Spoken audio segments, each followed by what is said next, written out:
Welcome to the LockdownEconomy, a social nonprofit initiative by the think tank AlterContacts to help small businesses and self-employed professionals overcome the challenges of the pandemic and reactivate the economy.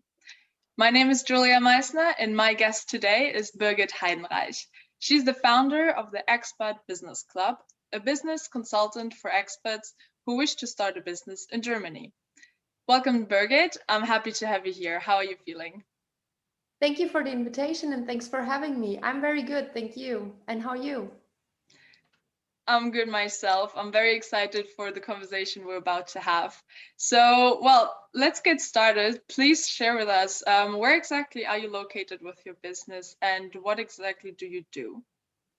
I'm located in Munich, but I'm offering my service to clients all over Germany and also to clients they wish to become to Germany. So the location is just, it's just my base, but it's not that important for the business itself. And what I'm offering, as you already said, I'm an expat business consultant for now more than 10 years. I started Classy as a consultant for SMEs and focused on strategic decisions and optimizations. And some years ago on networking events, I met many people. They had really good ideas for founding a startup or were passionate to offer the service as a freelancer, but they struggled with the strategic decisions, but also with the German bureaucracy. And that was the reason why I changed the focus of the business.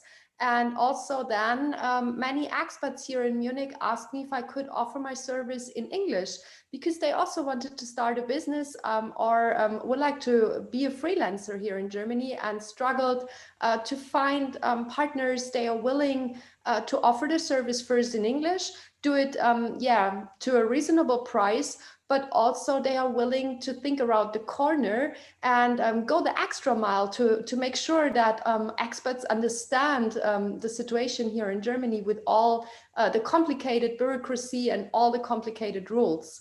And because of that, as I started with expat consulting, I realized that my clients also struggle with other branches. So it's like when you start a business, you need more than just a business consultant. You also might need a tax advisor or a lawyer or someone who helps you to choose the right insurances for you personally, but also for your business and much more. And my clients always asked me if I could recommend them some other experts. And that was the reason why I said it makes sense to found the Expat Business Club. So all people find all the experts they will need, and all of them offer their service in English, of course. And some of them are also expats or have been expats. They are all entrepreneurs, so they understand the situation of the clients, and that's a huge benefit. And it's great that they can concentrate all their attention on developing their business. They don't need to worry if they find all the partners they will need, and also if they get support, because we are doing community events. We support them with the top business news to their inbox and much more. So it's a full service package for all experts who wish to become an entrepreneur here in Germany. Wow, sounds very interesting. And then how big exactly is the team supporting you with all these services that you offer? So, as I said, there are experts, and they are having their own business, and they were willing to jump as expert in the club. So they are like freelancers, and in total we are more than 10. So it's really cool. We have a patent attorney also, and we have someone for marketing. We have specialized who know all about visa requests and all the things. So as I said, it's a full package, and it's very, very cool to have them. And I'm proud that I could find them, that they were willing to start this experience and this new project. Yeah. Well, and tell us then when, of course, the pandemic hit and the lockdown took place, how did this affect your business? What key challenges did you face? My business, was fully, fully, in problems of the lockdown, because all the things I was doing before I did offline. So I'm organizing networking events, and I had to find a solution. How can I do that now online? Because in-person events were no longer possible. But also I offered workshops in my office, and also it was not allowed to invite that many people to the office. And because of the space and because of all the requirements you will need to fulfill. And it was very complicated, and also consultations, because even if it was allowed to meet another person, not every client felt comfortable with meeting others. So for example, they have a partner or parents, they are in a risk group, so they don't want to meet that many people. So I needed to find a solution to do everything online.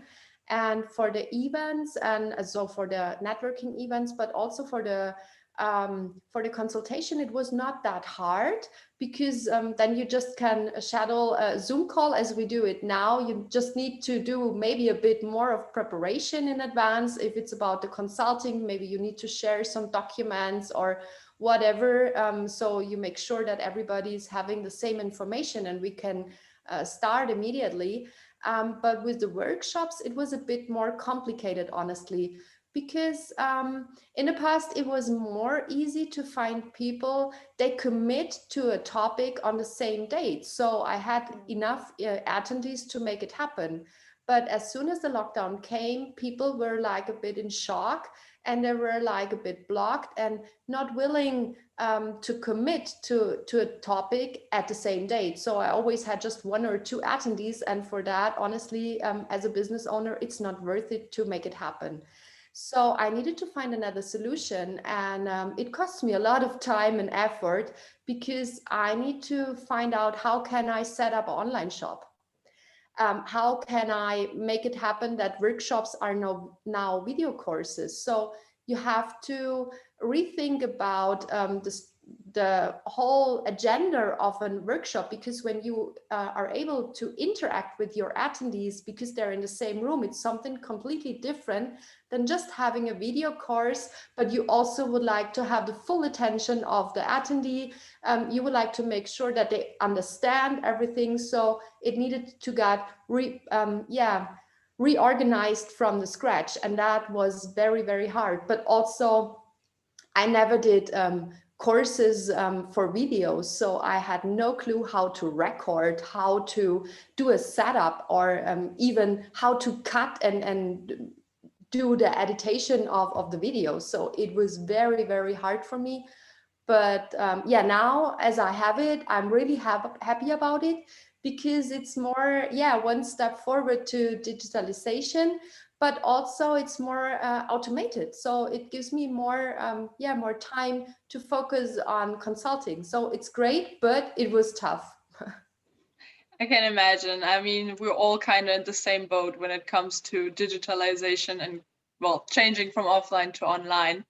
And as soon as you then kind of overcame those challenges, how did you then stimulate your business during the time? Did you, for example, change anything when it comes to your marketing strategy? So as the lockdown came, I called my clients. Sure, I categorized them in already business owners and people they wish to start a business. And first of all, I called the people they were already, entrepreneurs, because I thought it makes sense to support them at first and give them, helping hand and someone who is having objective ideas to find a solution when they are struggling.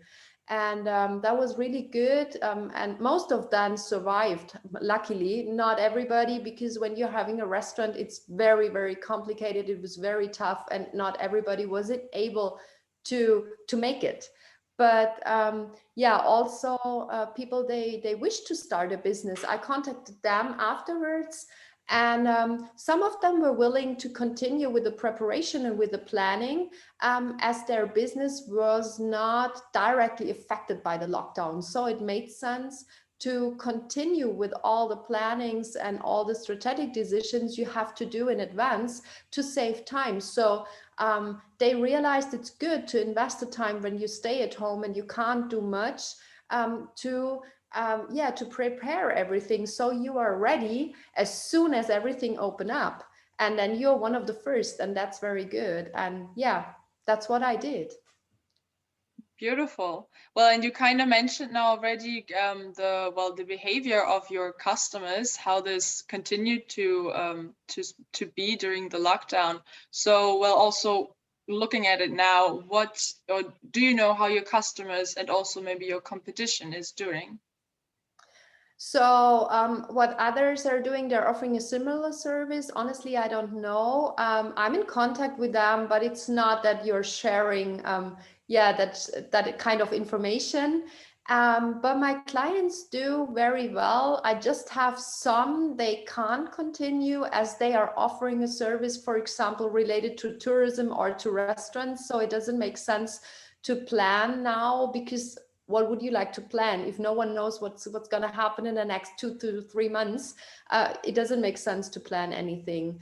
But all others are ready to set up, and some of them already took the jump, and it's great to see that they have the passion and they are strong, so I'm sure they can make it.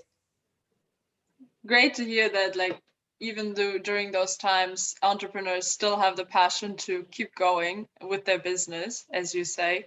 Well, especially then looking back at all the months of the pandemic, what would you say then maybe as some kind of advice that you learned, how you changed your business strategies during that lockdown?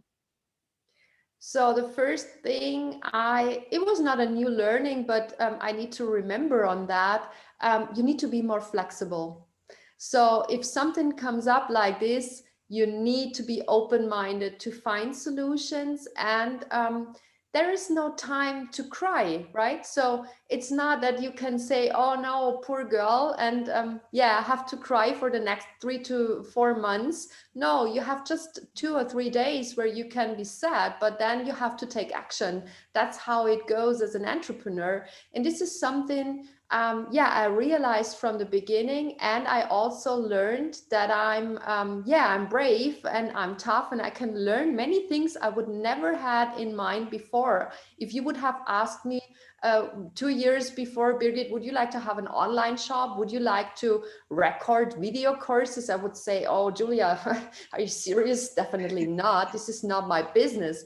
But now I know how it works, and it's great. And there's always a plan B. It's not that you should have one in the package, but if it's necessary, you need to be able to create one, quickly. And that's what I learned. It's great. Yeah, well, wonderful advice indeed. Well, you told us a lot about how your business has been doing now the last months. Well, what are your plans right now, and well, what is your business going through at the moment? So in the past, it was easier to plan in advance. Now it's like you can plan maybe the next 6 weeks, and this is not sure. So it changed, but it's great. And the next plans are like the consulting business is running. It's going very well. And the club is already set up. So we are ready to onboard new members. And we are also talking to new collaboration partners. I can't tell more, but I can promise it will come up something great. And I try to extend the service we are offering to make it as best as possible for all the members and all my clients. That's what I try to do. Great. Well, and then especially in regards to your future plans, can you think of any further things that you might need help with? Oh yeah, sure. I think it's very important to realize where you need help. So in general, it's I'm always open and interested in new collaborations. So if someone who is listening thinks it makes sense that we get in touch and talk about it, I'm happy to hear from you and happy to reach out to you, and let's schedule a call and see how it goes. This is the first thing, but also maybe it makes sense to join a mastermind, because I always talk to my clients and say, hey, it's necessary to get in exchange with others who are in the same shoes. So if someone is willing, to create a mastermind where we can exchange ideas and talk about current situations or also problems and struggles, that would be amazing.